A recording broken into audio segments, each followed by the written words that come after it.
Hello my crafty friends, and happy Wednesday to you all. I'm Lesley and thank you so much for dropping by Crafty Cards with Lesley. Another card idea today using the fabulous Latte Love stamp and die set from Stampin Up.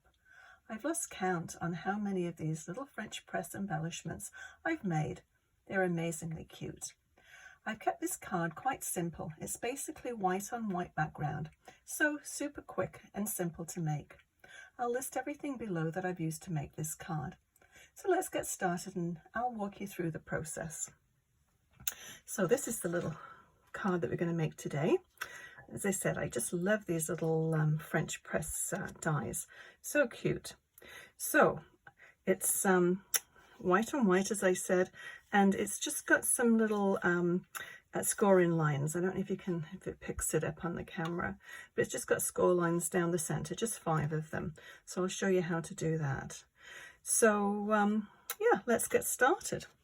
So this is a regular card size, 5.25 by 5.5 by 4.25, and then the top part of the card is just a tad smaller. It is 5.25 by 4. So this is what we'll use to, we'll put the score marks on this top part here. So I'll just leave that there so you can see it. And I'm just going to use my scoreboard for this. Now, if your paper cutter has got a scoring blade in, go ahead and do it with that. That works really well. So it's 4 inches. I don't know if you can see the marks on here. So we'll do the first one at 2, so that's going to give us our halfway point. So we'll just score all the way down, and then we're going to go 1/4 inch, 2 lines on either side of that. So very quick and easy to do. So just there, and then at 1.5.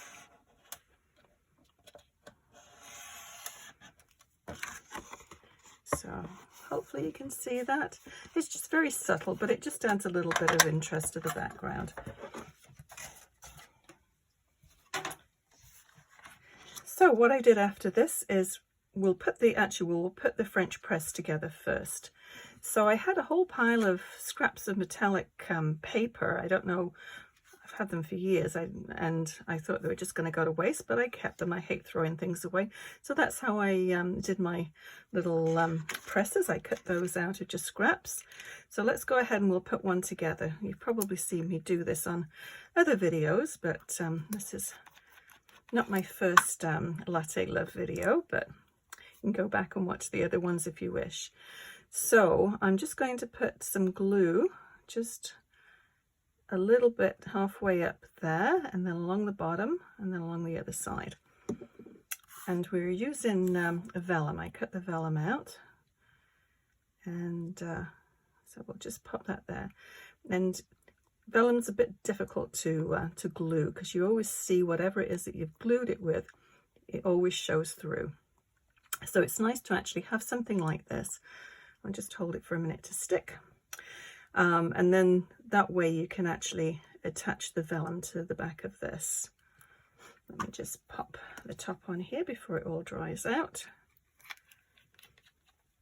Okay, so I'll just do a little tape runner down there, and then just along the top, just a little bit up. Didn't do a very good job there. Never mind, we'll just bend it over, and nobody will be any the wiser. Okay, so I've cut a couple out of each one of these, just in case I make a little boo-boo, which has been known. I've got something to fall back on. So we just line that up, that little notch there, and that little notch on the vellum, and just line that up there. And then we'll go ahead and stick that down. Whoops, that slipped. Try that one again. That's better. And for some reason, there's always just a little bit sticking out there. So I'll just snip that off. Okay. So that's pretty good. So that's our little French press done. So what I did with this one is I wanted a little window, a little opening, something to rest the French press on. And so I'm using this die here, which is quite an old one. So any square die, this measures 2 3/4 inches square. So if you have something like this perfect, you could also just cut yourself with an X-Acto knife, cut a square, and then go around with an X-Acto knife and ruler. Rather a cumbersome way of doing it, but it is doable. And another way that I tend to do things too is if you've got nesting dies, they work perfectly well too. So take them together. You can do, this is the next size up, but you can skip this one and go to the next one to get a wider one. But this is what you get with just one difference in size. So yeah, just sort of figure out what you have. I mean, use your supplies for sure. Always nice to do that. So as I said, I cut out extra, but these ones are these are the ones from this die. So what I did was, these are quite thick cardstock that I cut it from, the thick white cardstock, and I'm going to just glue these together. Just gives it a little bit more thickness, a little bit more dimension. So this is just a needle nose glue dispenser with just regular white glue in, and it dries clear. Okay, I'm going to stack 2 of those together and just hold it for a minute. I always find just the warmth of your hand just helps get everything set into place. So I'll pop this back down here. I don't need that one. And then I'm going to put some, put the top back on here again. I'm going to put some foam strips behind this, just to give it a little bit more lift as well.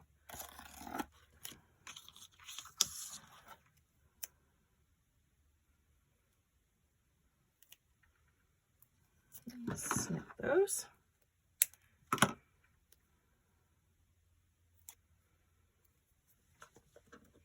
Use these little bits.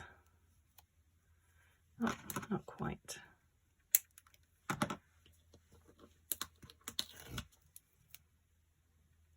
These are very handy though, because they're very thin. Quite like these. Get into all those parts that it would be a bit awkward to take dimensionals and try and cut them up. They're a little bit, you can get different size dimensionals as well. I'm waiting for my little ones to arrive. I thought they were going to arrive yesterday, but no, they haven't. So we'll see when they arrive. Okay, so that's going to go round about there. Now what I did with this one, I wanted some sort of just a little branch, but to sort of blend in with the background, but just add a bit more interest. So I have this die, and it's by Sizzix. Now I don't know if they still make this or not, but Stampin' Up actually have something that's very similar.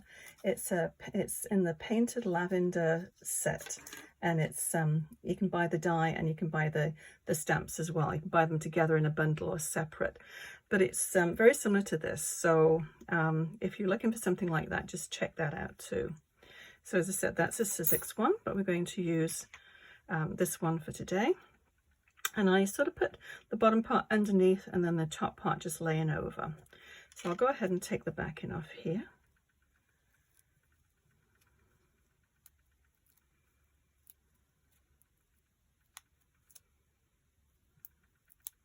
This is where nails come in handy. And I cut all mine off again. Just grow them, go out in the garden, then they get messed up, they all get cut off. Oh well. Okay, so this is going to go underneath here.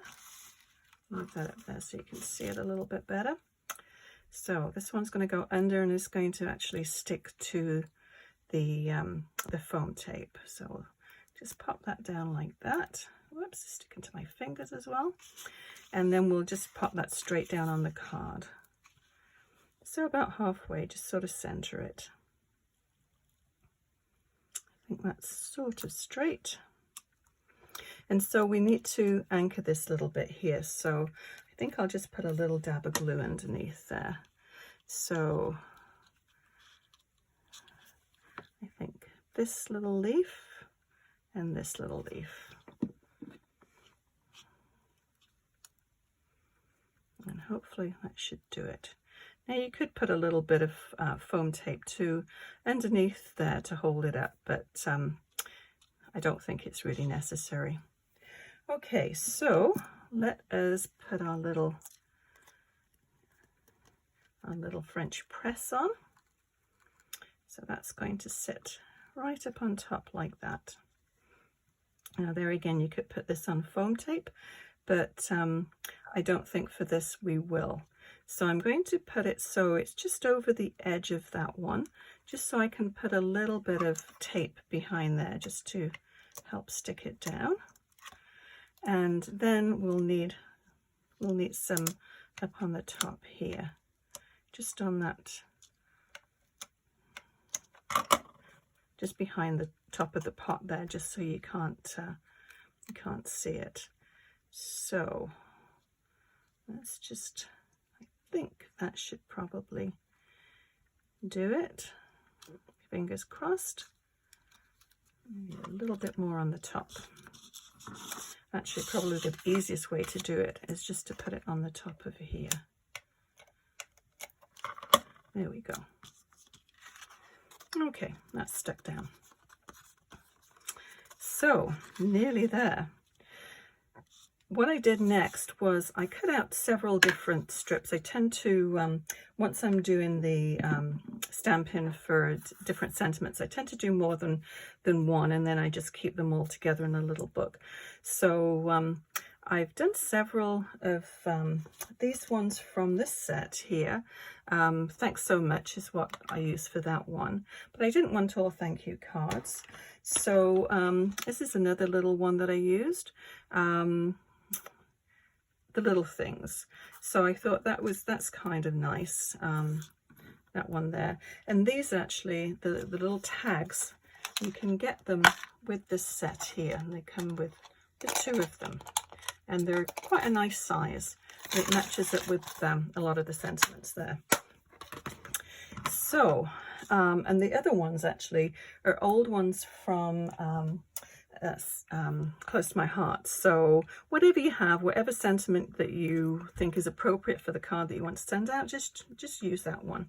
So I think I quite like this one, and it's I just cut it out actually with the die, but then I just cut the top and bottom off. But I thought that was quite a nice little one. So I'm going to use the foam tape again for this, if I can find the foam tape. Buried, there we go.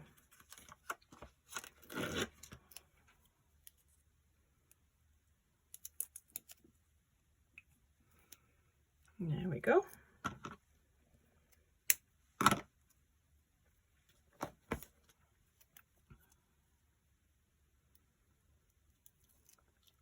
So it's a bit more difficult to put a sentiment on here when you've actually got score lines going through, unless you put it on beforehand, of course. But I think we'll just pop it down there. So it's always nice to use little tags if you've got something embossed underneath there. So what I did for the little hearts, if you've seen my videos before, you will recognize this. This is from Close to My Heart. It's a fancy edge border die. They come in a set of 5, obviously probably not available still, but whatever you have for sentiment gems or any little sort of bling will look kind of nice on here. So I just cut a whole pile out, if I can reach them without spilling them all. So I cut some of them out in the same that I cut the coffee pot out, and then some in the paper that I used to make the coffee. So let's just, I think I'll use the brown ones, like the coffee. And I'll do the same sort of arrangement as I did before.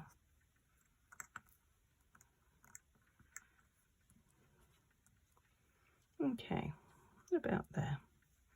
So I'll just take my needle nose glue dispenser, and I'll just put it slightly above where they are, and then I can just pop them straight in there. Actually, I'll move that one a little bit further down. This one doesn't want to stay the right way up. There we go. I'm gonna have to get one of those take you pick tools. They look really cool to pick up little things like that. So let me move all of this out of the way. I'll get my card base and then we can stick it all down. So as you see, it's not a very long, time-consuming card to make, and I think it's quite a pretty one. I like that one. Now, if you've got any ridges, any embossing, just make sure you put a lot of tape or glue over that area, because you don't want it to sort of pop up off the card.